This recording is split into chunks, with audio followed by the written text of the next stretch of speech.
Kolenchery town wise men ക്ലബിന്റെ chartered day Christmas new year ആഘോഷങ്ങൾ സംഘടിപ്പിച്ചു.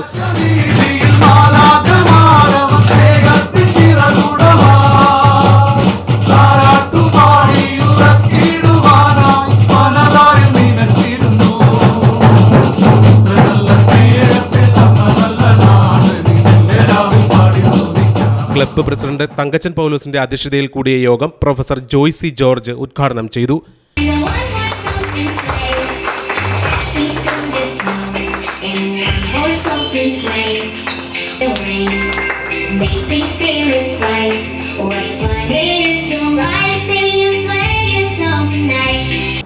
പരിശുദ്ധ കന്യകമറിയം ഗർഭം ധരിക്കുന്നു.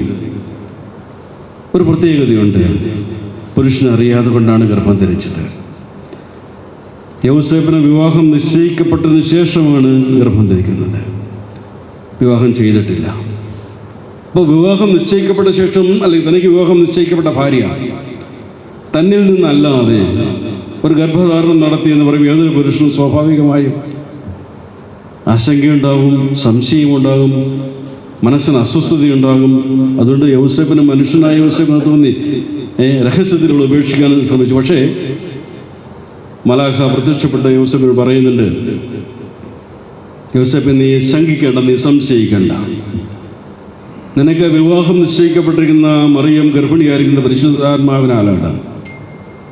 അവൾ പ്രസവിക്കുന്ന ശിശു ഇമ്മാനുവൽ എന്ന് വിളിക്കപ്പെടും. ഓർക്കുക, ഇമ്മാനുവേൽ. ഈ ശബ്ദം കേട്ടുകൊണ്ടാണ് പുതിയ വർഷത്തിൽ നമ്മൾ കടന്നു വരുന്നത്. ക്രിസ്മസിന് ശേഷം 6-ാം ദിനം പുതിയ വർഷത്തിലേക്ക് വരുമ്പോൾ ഇമ്മാനുവേൽ എന്ന ശബ്ദം നമ്മുടെ മനസ്സിലുണ്ട്.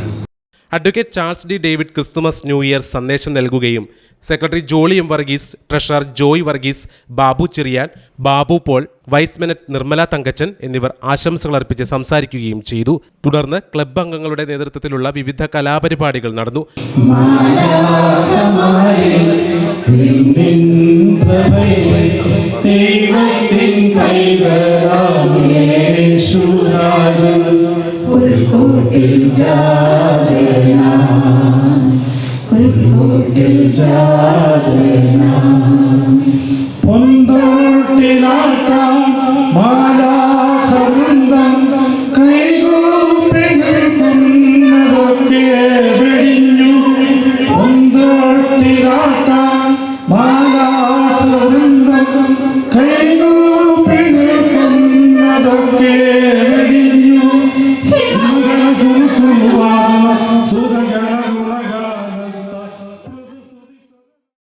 ഞങ്ങൾ തന്തയും തള്ളയില്ലാത്തതൊന്നുമല്ല. ഈ നിൽക്കുന്നത് ഞങ്ങളുടെ അമ്മ. പപ്പയെ ഞങ്ങൾ കണ്ടിട്ടില്ല, മരിച്ചു പോയെന്നാണ് അമ്മച്ചി പറയുന്നത്. എന്നാൽ രണ്ടും കേട്ടോ, ഈ നിൽക്കുന്നത് നിങ്ങളുടെ അമ്മയുമല്ല. ഈ ടീച്ചർ കല്യാണം കഴിച്ചിട്ടുമില്ല. ഓരോ ക്രിസ്മസ് ദിനത്തിലും അമ്മ തൊട്ടിൽ നിന്ന് കിട്ടിയ 2 കുഞ്ഞുങ്ങളായിരുന്നു നിങ്ങൾ രണ്ടുപേരെയും ഈ ടീച്ചർ സ്വന്തം മക്കളായി വളർത്തി. നിങ്ങൾക്ക് വേണ്ടി അവർ അവരുടെ ജീവിതം മാറ്റിവെച്ചു. ഇപ്പോൾ നിങ്ങൾക്ക് അവർ ഭാരമായില്ലേ?